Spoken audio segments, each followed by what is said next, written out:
Mississippi is the poorest state in the country, but that didn't stop Brett Favre from allegedly treating it and the state's welfare fund like a bank for his pet projects. The Associated Press reports that 2 years after he secured millions of dollars from that fund for his daughter's college volleyball team, he went back to the Republican governor, Phil Bryant, to ask for more money for another facility for the University of Southern Mississippi's football team. But the request went nowhere. Neither Favre nor Bryant has been charged with any crime, and Favre has claimed that his fundraising efforts were honorable.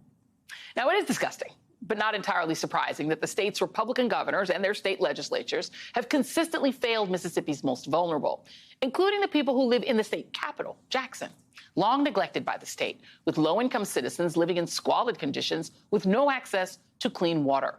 Congressman Benny Thompson, who represents the city, has accused state leaders of intentionally withholding resources.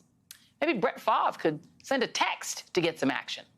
According to Politico, House appropriators are considering sending the city $200 million to finally address the city's crumbling, dysfunctional water system. In the meantime, a group of Jackson residents are seeking class action status in order to file suit against current and former city officials, accusing them of ignoring the water system for years. Joining me now from Jackson, Mississippi, is Bishop William Barber, co-chair of the Poor People's Campaign, who just led a Moral Monday march in the state capitol, and Brooke Floyd, a Jackson resident and activist who is demanding that the state government do more. Thank you both for being here. And I want to start with you, Brooke. My notes here say that you and your twins live in a suburb of Jackson, that you don't drink the tap water because your doctors warned you about the lead levels. This sounds like an ongoing, long, systemic problem. What do you make of this idea of suing the city? Is the city to blame, or is it the state? I actually live in Jackson. I'm a resident of Jackson. And no, this is a problem that has been going on for decades. And I believe that the citizens have every right to sue the state of Mississippi for neglect and not repairing our infrastructure years ago. And is Jackson, has the leadership in Jackson gone to the state? Because I understand they've gone back and forth to the state, and we're seeing Brett Favre get millions and millions of dollars, and Jackson seemingly get nothing. Our mayors, as far back as I can remember, have asked state leaders for assistance in repairing our aging infrastructure. They have not received it, not received a large enough amount to offer the repairs that we needed. And so here we are. Our system failed. And we are still going to experience this in the winter months if it is not completely repaired. All they have done is done some patchwork, okay? The state has not fixed it yet. So that is why we are here today. That's why we are demanding that our water systems be fixed, that our pipes be fixed, that our children are no longer exposed to lead and copper and bad things in their water, because we deserve clean water. Bishop Barber, I remember when you launched Moral Mondays in North Carolina, and this was the denial of health care to the residents there. You are relaunching that in Jackson, Mississippi, in Mississippi. Your thoughts on this decision-making about where to spend money on sports facilities that Brett Favre and his daughter benefit from, not on Jackson? Well, you know, it's hard for me not to say what Nina Simone said about Mississippi. But the bottom line is, you see all of this thievery that's allegedly happened between the government and Favre, and yet there's people here. And not only are they stealing money, allegedly, they're stealing poor folks' money, the money that comes from poor people. We look at what's going on with this family. We look at the fact that the mayor has had a plan. Jackson has had a plan. They've lied on this city. We look at the fact that the city voted to tax itself to fix it, and then the state government and the governor blocked them from using their own money to fix the problem.